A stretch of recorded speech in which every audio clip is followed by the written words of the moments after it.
Hello friends, എല്ലാ കൂട്ടുകാർക്കും നമ്മുടെ പുതിയൊരു വീഡിയോയിലേക്ക് സ്വാഗതം. ഇന്നത്തെ വീഡിയോയിൽ ഞാൻ പറയുന്നത് നമ്മളെല്ലാം ചാനൽ തുടങ്ങി മോണിറ്റൈസേഷനായി 1K ഒക്കെ അടിച്ച് മോണിറ്റൈസേഷനൊക്കെ ആയി അത് കഴിഞ്ഞ് നമ്മുടെ അക്കൗണ്ടിലേക്ക് പണം വരുന്നത് വരെയുള്ളൊരു കാര്യങ്ങളാണ് കേട്ടോ. അപ്പോൾ എനിക്ക് ഫസ്റ്റ് വരുമാനത്തിലേക്കുള്ള യാത്ര ഏകദേശം അത് ഞാൻ പറയാം കേട്ടോ. ഇനി ഞാനതൊരു വീഡിയോ ആയിട്ട് ഇടാം കേട്ടോ. അപ്പോൾ ഏകദേശം നമ്മൾ എത്താറായി കേട്ടോ. അപ്പോൾ വീട്ടമ്മയായിട്ടുള്ള ഒരാളാണ്, വേറെ പ്രത്യേകിച്ച് പുറത്തൊന്നും ജോലിക്ക് പോകുന്നില്ല, കുട്ടികളെ നോക്കി അങ്ങനെ വീട്ടിലിരിക്കുകയെന്ന് അങ്ങനെ നമ്മൾ ഫ്രീ ആയിട്ടിരിക്കുന്ന ഒരു വീട്ടമ്മയാണ് നിങ്ങളെങ്കിൽ ഉറപ്പായിട്ട് നിങ്ങൾക്ക് ഒരു ആഗ്രഹം ഉണ്ടാവും, എനിക്കൊരു വരുമാനം വേണം. അങ്ങനെ ഒരു വരുമാനം വേണം എന്നുള്ളൊരു ആഗ്രഹത്തിലായിരിക്കും നമ്മൾ എന്ത് ചെയ്യും, ഈ ഒരു യൂട്യൂബ് ചാനൽ തുടങ്ങുന്നത്. അപ്പോൾ നിങ്ങൾക്ക് പുറത്ത് പോയി ജോലി ചെയ്യാനേ പറ്റാത്തൊരു സാഹചര്യമാണെങ്കിൽ നമുക്ക് എന്താ വീട്ടിൽ വെറുതെ ഇരിക്കില്ലേ, അപ്പോൾ ചാനൽ കൂടി കിടക്കട്ടെ. അപ്പോൾ വളരെ നല്ല കാര്യമാണ്, ഒരു പ്രശ്നമില്ല ഫ്രണ്ട്സ്. പക്ഷേ പിന്നെ നമ്മൾ ഒരുപാട് ശ്രദ്ധിക്കേണ്ട കാര്യങ്ങളുണ്ട്. അത് ഞാൻ പറയാം കേട്ടോ. അതെന്താണെന്ന് വെച്ചാൽ ഇപ്പോൾ ആദ്യം തന്നെ ഈ ഏജിൻ്റെ കാര്യമൊക്കെ നമ്മൾ ഇപ്പോൾ സ്റ്റാർട്ടിങ്ങിൽ തന്നെ നമ്മൾ ചാനൽ തുടങ്ങുന്ന സമയത്ത് തന്നെ ഏജ് ഒരു കാരണവശാലും 16 വയസ്സ് 18 വയസ്സിൽ താഴെയുള്ള ഒരു ഡേറ്റ് ഓഫ് ബർത്ത് അതിൻ്റെ അകത്ത് കൊടുക്കരുത്. കൊടുത്തു കഴിഞ്ഞാൽ പണി കിട്ടും. 18 വയസ്സിൽ താഴെയുള്ള ഡേറ്റ് ഓഫ് ബർത്ത് അത് കറക്റ്റായിട്ട് നിങ്ങൾ കൊടുക്കണം. 18 മേളിലോട്ടായിരിക്കണം ആ ഓണർ. ചാനലിൻ്റെ ഓണർഷിപ്പ് എന്തായാലും 18 വയസ്സിന് മുകളിലുള്ള ഒരാളുടെ പേരിൽ എടുക്കാവുള്ളൂ, അല്ലെങ്കിൽ ചാനൽ ഇതൊക്കെ അറിയാത്തവരുണ്ട്. അതാണ് ഞാൻ പറയുന്നത് കേട്ടത്, അതറിയാത്തവരുണ്ട്. അപ്പോൾ ഇത് നിങ്ങൾ വേറൊരായിട്ട് കൊടുത്തിട്ടുണ്ടെന്നുണ്ടെങ്കിൽ നിങ്ങൾക്ക് ലൈവ് ഇട്ട് നിങ്ങൾ മോണി ആവുന്ന സമയത്ത് യൂട്യൂബ് അത് ടെർമിനേറ്റ് ചെയ്ത് കളയും. നിങ്ങളുടെ ചാനൽ നിങ്ങൾക്ക് മോണി തരില്ല. കാരണം 18 വയസ്സിൽ താഴെയുള്ള ഒരാൾക്ക് ചാനൽ ഓണർഷിപ്പ് എടുക്കാനുള്ള യാതൊരു ഇതുമില്ല. അതുകൊണ്ട് നിങ്ങൾക്ക് മോണി തരത്തില്ല. ചാനൽ ടെർമിനേറ്റ് ആക്കാനും സാധ്യതയുണ്ട്. ലൈവ് ഇട്ട് കഴിയുമ്പോഴും അതറിയാൻ പറ്റും. ലൈവ് ഇടുമ്പോഴും നിങ്ങൾക്ക് അറിയാൻ പറ്റും. നിങ്ങൾ അങ്ങനെ എററായിട്ടാണ് കൊടുത്തിരിക്കുന്നതെന്നുണ്ടെങ്കിൽ നിങ്ങൾക്ക് അറിയാൻ പറ്റും. അപ്പോൾ ഇടയ്ക്കൊക്കെ ഒന്ന് ലൈവൊക്കെ ഇട്ട് ചെക്ക് ചെയ്യുന്നത് നന്നായിരിക്കും കേട്ടോ. കാരണം ഇനി മോണി ആവാനായിട്ട് ഷോർട്സ് ഇട്ടാലും മോണി ആവോ എന്നുള്ളൊരു സംശയമാണ്. ചിലർ ഷോർട്സ് ആണ് ഇട്ടുകൊണ്ടിരിക്കുന്നത്. ഇപ്പം ഏകദേശം ഒട്ടുമിക്ക പേർക്കൊക്കെ എല്ലാവരും പറഞ്ഞറിഞ്ഞിട്ടൊക്കെ അറിയാം. പക്ഷേ ഷോർട്സ് വൈറലാകാൻ ഇത്തിരി ബുദ്ധിമുട്ടുണ്ട്. എന്താണെന്ന് വെച്ചാൽ 90 ദിവസം കൊണ്ട് നമുക്ക് 10 കോടി ആളുകൾ നമ്മുടെ ഷോർട്സ് വാച്ച് ചെയ്യണം. ജസ്റ്റ് വാച്ച് ചെയ്താൽ മതി. ജസ്റ്റ് വാച്ച് ചെയ്യാന്ന് പറഞ്ഞാൽ നമ്മുടെ ഇതിപ്പോൾ നമ്മൾ പറയും ജസ്റ്റ് ഒന്ന് വാച്ച് ചെയ്താൽ മതി എന്ന് പറയും. പക്ഷേ വേറൊരു കാര്യം എന്താണെന്ന് വെച്ചാൽ ഈ ജസ്റ്റ് വാച്ച് അല്ല, അത് കംപ്ലീറ്റ് ആയിട്ട് വാച്ച് ചെയ്താൽ റിപ്പീറ്റ് ആയിട്ട് വാച്ച് ചെയ്താൽ മാത്രമേ ഓടുകയുള്ളൂ ഷോർട്സ്. അത് വേറൊരു കാര്യമുണ്ട് കേട്ടോ. അപ്പോൾ എന്താണെങ്കിലും നമ്മുടെ ഷോർട്സ് വെച്ചിട്ട് നമുക്ക് മോണി ആവണമെന്നുണ്ടെങ്കിൽ 10 കോടി ആളുകൾ കാണണം. അത് ഇച്ചിരി ടാസ്ക്കാണ്. എന്ന് വെച്ചാൽ നല്ല ഷോർട്സ് ഇട്ട് കൊടുക്കുക, അതുപോലുള്ള ഷോർട്സ് ഇട്ട് കൊടുക്കുക. വീഡിയോ, ഷോർട്സ്, ലൈവ്, ഇത് 3 ചെയ്യാം. നമ്മൾ ചാനൽ ഒരു നല്ല നിലയിൽ എത്തിക്കണം എന്ന് ആഗ്രഹമുള്ളവർ അത് കോൺസെൻട്രേറ്റ് ചെയ്യുക. എന്തായാലും നിങ്ങൾ വേറെ ജോലിയൊന്നും ചെയ്യുന്നില്ലല്ലോ. അപ്പോൾ നിങ്ങൾക്ക് അതാണ് വരുമാനം എത്തിക്കണമെന്നുണ്ടെങ്കിൽ നിങ്ങൾ മാക്സിമം അതിന് വേണ്ടിയിട്ട് എഫേർട്ട് എടുക്കുക. തീർച്ചയായിട്ടും അതിനുള്ള ഫലം കിട്ടും.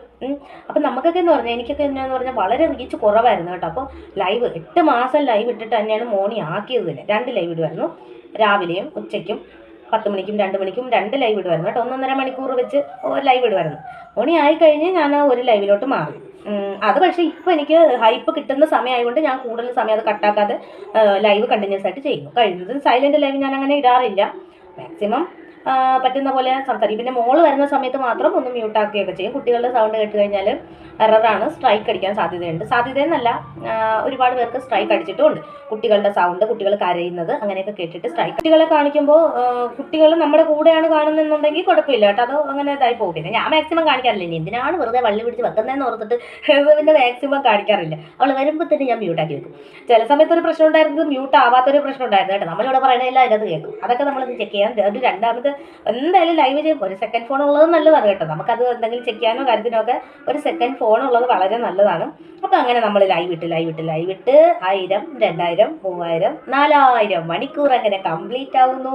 നമ്മൾ മോണിറ്റൈസേഷൻ ആവുന്നു. തീർച്ചയായിട്ടും വളരെ പ്രയത്നിച്ചു കഴിഞ്ഞാൽ, കുറച്ച് എഫേർട്ട് എടുത്തു കഴിഞ്ഞാൽ ഇത് സിമ്പിളായിട്ട് ഇത്രയും നമുക്ക് നേടാം. ഇനിയാണ് ഫ്രണ്ട്സ് ടാസ്ക്.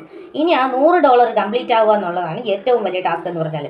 അത് ഷോർട്സ് തന്നെയാണെങ്കിലും എനിക്ക് തോന്നിയിട്ടുള്ള, ഞാനിപ്പോൾ എൻ്റെ ചില ഷോർട്സുകൾ ചെക്ക് ചെയ്തതിൻ്റെ വെച്ചാൽ എനിക്ക് തോന്നുന്നത് 1K പെട്ടെന്ന് 1Kയിലേക്ക് പോകുന്ന ഷോർട്സുകളിൽ കുറച്ച് പൈസ കൂടുതൽ കയറും. പിന്നെ എഡ്യൂക്കേഷൻ പരമായിട്ട് ഇടുന്ന വീഡിയോസിന് ഡോളറുകൾ കൂടുതൽ കയറുന്നുണ്ട്. അങ്ങനെ പല രീതിയിലാണ് ഡോളർ കയറുന്നത്. എനിക്ക് വ്യൂസ് ഇത്ര കിട്ടി, അന്ന് ഒരെണ്ണത്തിന് ഇത്ര കിട്ടി, അപ്പോൾ ഡോളർ ഇത്ര കയറി. ഇനി ഇതിനും അതുപോലെ തന്നെ വ്യൂ ഉണ്ടല്ലോ, അതിൽ കൂടുതൽ വ്യൂ ഉണ്ട്, ചിലപ്പോൾ അതിനത്ര പൈസ കിട്ടത്തുള്ളൂ, വളരെ കുറച്ച് പൈസ മാത്രമേ അതിന് കിട്ടൂ. അതുകൊണ്ട് വ്യത്യാസം വ്യൂസിനനുസരിച്ചല്ല, അതിൻ്റെ അകത്ത് കണ്ടന്റിനും അതിൻ്റെ അകത്ത് വിഷയത്തിനും അതെത്ര അതെത്ര പേര് ആദ്യം വാച്ച് ചെയ്യുന്നു എന്നുള്ളതിനൊക്കെ അതിൻ്റെയൊക്കെ അടിസ്ഥാനത്തിലാണ് കേട്ടോ ഡോളർ കയറുന്നതിൽ വ്യത്യാസമുണ്ട്. എഡ്യൂക്കേഷൻ എഡ്യൂക്കേഷൻ പരമായിട്ടുള്ള വീഡിയോസിന് നല്ല ഡോളർ കയറുന്നുണ്ട്. അങ്ങനെയൊക്കെയാണ്. പിന്നെ നമ്മൾ ലൈവ് ഇടുന്നുണ്ട്. മോർണിംഗ് ആയി കഴിഞ്ഞിട്ട് ലൈവ് ഇടുന്നതിൻ്റെ ആവശ്യമുണ്ടോ എന്ന് ചോദിച്ചു കഴിഞ്ഞാൽ തീർച്ചയായിട്ടും ഉണ്ട്. നമുക്ക് വാച്ച് അവർ മെയിൻറ്റെയിൻ ചെയ്യണമല്ലോ. വാച്ച് അവർ മെയിൻറ്റെയിൻ ചെയ്ത് കൊടുക്കേണ്ടതുകൊണ്ട് ചാനലിൽ ഗ്രോത്ത്, എപ്പോഴും ചാനലിൽ ഗ്രോത്ത് ആയിക്കൊണ്ടിരിക്കണം. ചാനൽ ഒരിക്കലും ഡൗൺ ആവാൻ പാടില്ല. ഡൗൺ ആയാലും മൊത്തത്തിൽ ഡൗൺ ആവും.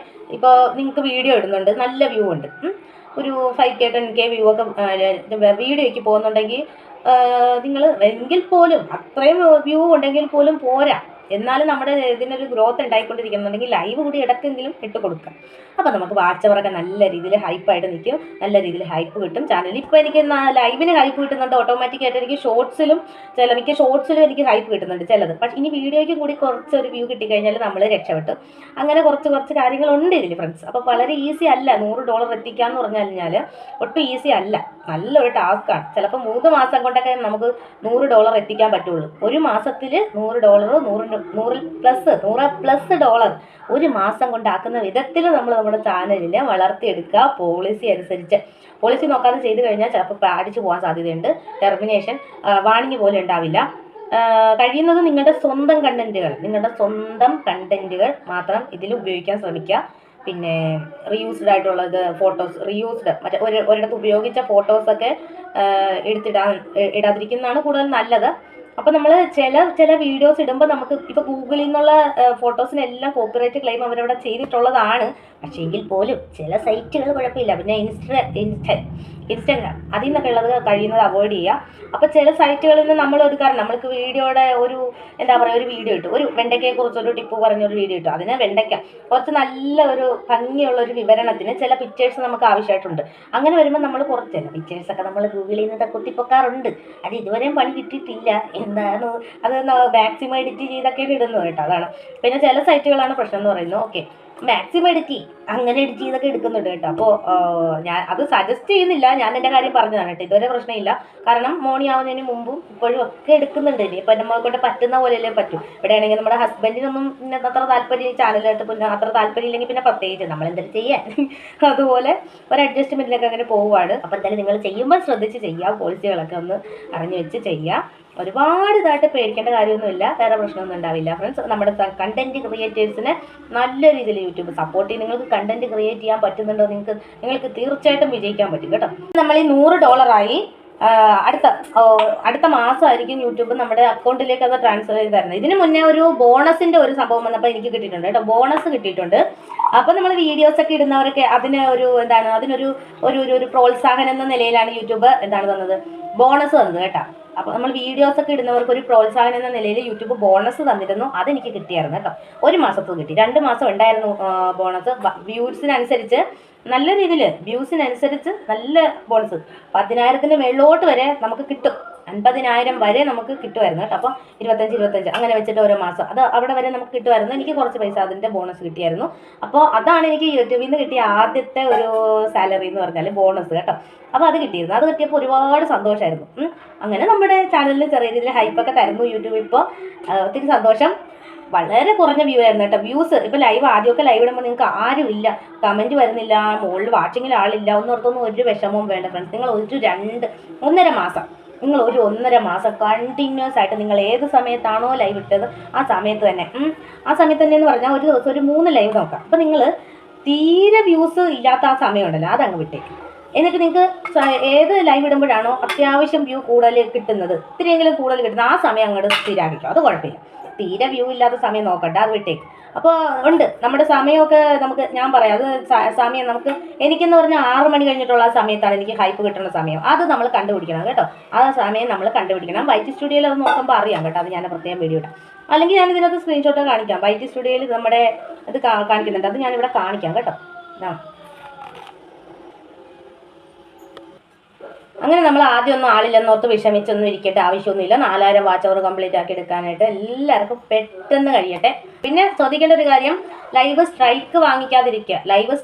മാക്സിമം ലൈവ് സ്ട്രൈക്ക് കിട്ടാതെ നോക്കിക്കോ. എന്താണെന്ന് വെച്ചാൽ നമുക്ക് വലിയൊരു ഗ്യാപ്പ് വരും. ഈ 365 ദിവസത്തിലാണ് നമുക്ക് 4000 കംപ്ലീറ്റ് ആക്കേണ്ടത്. അപ്പോൾ ഈ ഒരു 2-3 മാസത്തേക്കൊക്കെ ലൈവ് സ്റ്റക്കായി പോയി കഴിഞ്ഞാൽ നമുക്ക് അത്രയും ബുദ്ധിമുട്ട് വരും. 2 സ്ട്രൈക്ക് കിട്ടിക്കഴിഞ്ഞാൽ അത്രയും പണി കിട്ടും. അത്രയും ഒരു ഗ്യാപ്പ് വരും. അത്രയും ദിവസം നമുക്ക് വാച്ച് അവർ എടുക്കാൻ പറ്റില്ല. അങ്ങനെ നമ്മൾ വലിയ വിഷമായി പോകും. വീഡിയോ എന്ന് പറഞ്ഞു കഴിഞ്ഞാൽ ഇപ്പം 500 ഒരു 500,000 വ്യൂ കിട്ടിയാലും അത്രയ്ക്ക് എത്രയെന്ന് വെച്ച് കിട്ടും. അതൊക്കെ നല്ല വ്യൂ പോയാലും മാത്രമേ വീഡിയോസൊക്കെ വെച്ചിട്ടൊക്കെ നമുക്ക് മോണിയാക്കി എടുക്കാൻ പറ്റുള്ളൂ. ലൈവ് കൂടി തന്നെ ആയാലേ പറ്റുള്ളൂ. അപ്പോൾ മാക്സിമം നമ്മൾ സ്ട്രൈക്ക് കിട്ടാതെയൊക്കെ ശ്രദ്ധിക്കുക. റോങ് ആയിട്ടുള്ള കാര്യങ്ങൾ മിക്കവാറും കുട്ടികളെ കാണിച്ച് തന്നെ ലൈവുകൾക്ക് സ്ട്രൈക്ക് കിട്ടുന്നത് കേട്ടോ. കുഞ്ഞു കുട്ടികളെ കൊണ്ടുവന്ന് കാണിക്കാതിരിക്കുക ഫ്രണ്ട്സ്. അപ്പോൾ മറ്റൊരാൾ കാണിക്കുന്നുണ്ടല്ലോ, ഇപ്പോൾ ഒരാൾ കൂടെ ഇരുത്തിയിട്ടൊക്കെ ഇരിക്കും ചിലപ്പോൾ കാണിക്കുന്നത്. അപ്പോൾ വേറൊരാൾ കാണിക്കുന്നുണ്ടല്ലോ കുഴപ്പമില്ലല്ലോ എന്നൊന്നും വിചാരിക്കണം. വേറൊരാൾ കാണിക്കുന്നുണ്ടല്ലോ അത് കുഴപ്പമില്ലല്ലോ, അത് നിങ്ങൾ വിചാരിക്കേണ്ട ഒരു കാര്യമില്ല. നിങ്ങൾ നിങ്ങളുടേതായ രീതിയിൽ നേരായ രീതിയിൽ വീഡിയോ ഇടാം. മറ്റുള്ളവരെന്തും പറയട്ടെ, നെവർ മൈൻഡ്, അതൊന്നും ഒരു വിഷയമല്ല. പറയാനായിട്ടൊക്കെ പലരും കാണിക്കും. എൻ്റെ കെട്ടിയാനാണെങ്കിൽ തന്നെ എന്തൊക്കെ പറയുന്നു, ഞാൻ നിർത്താൻ എപ്പോഴേ പറയും, ഭയങ്കര പ്രോത്സാഹനം. എന്നിട്ട് നമ്മളിങ്ങനെ തരണം ചെയ്ത് വരുന്നില്ല, അതാണ് പറഞ്ഞത്. അപ്പോൾ നമുക്ക് ഇങ്ങനെയൊക്കെയായിരുന്നു നമ്മുടെ യാത്ര കേട്ടോ. 8 മാസം ലൈവൊക്കെ ഇട്ട് നമ്മൾ മോണിയായി. ഇപ്പോൾ ഡോളർ ഏകദേശം കംപ്ലീറ്റിൻ്റെ വക്കിലെത്തി നിൽക്കുന്നു. അപ്പോൾ അടുത്ത വീഡിയോ നമുക്ക് ഡോളറൊക്കെ കിട്ടിയിട്ടുള്ള വീഡിയോ ഇടാൻ കേട്ടോ ഫ്രണ്ട്സ്. നമ്മൾ ഒരുപാടൊന്നിനെയും പ്രതീക്ഷിക്കുന്നതെന്നാണ് പറയുന്നത്. എന്നാലും എനിക്ക് അങ്ങനെയൊന്നുമില്ല. എനിക്ക് ബോണസ് കിട്ടിയപ്പോൾ തന്നെ എനിക്ക് ഭയങ്കര സന്തോഷമായിരുന്നു കേട്ടോ. എനിക്ക് നമ്മളെ എന്താണെന്ന് വെച്ചാൽ നമ്മളെ ഇതിനൊക്കെ വളരെ പുച്ഛം, നെഗറ്റീവ് കമൻറ്റ്സ്, വെറും നെഗറ്റീവ് കമൻറ്റ്സ് മാത്രമേ നമുക്ക് കിട്ടുള്ളൂ എന്ന് പറഞ്ഞ് പുച്ഛിച്ചവരുണ്ട് കേട്ടോ. പുച്ഛിച്ചതെന്ന് തന്നെ പറയാം, പുച്ഛിച്ചവരുണ്ട്. ഇതിനെക്കുറിച്ച് എനിക്ക് കൂടുതൽ പറയാൻ താല്പര്യമില്ലാത്തൊരു കാര്യമാണ്. അപ്പോൾ ഫ്രണ്ട്സ്, താങ്ക് യു.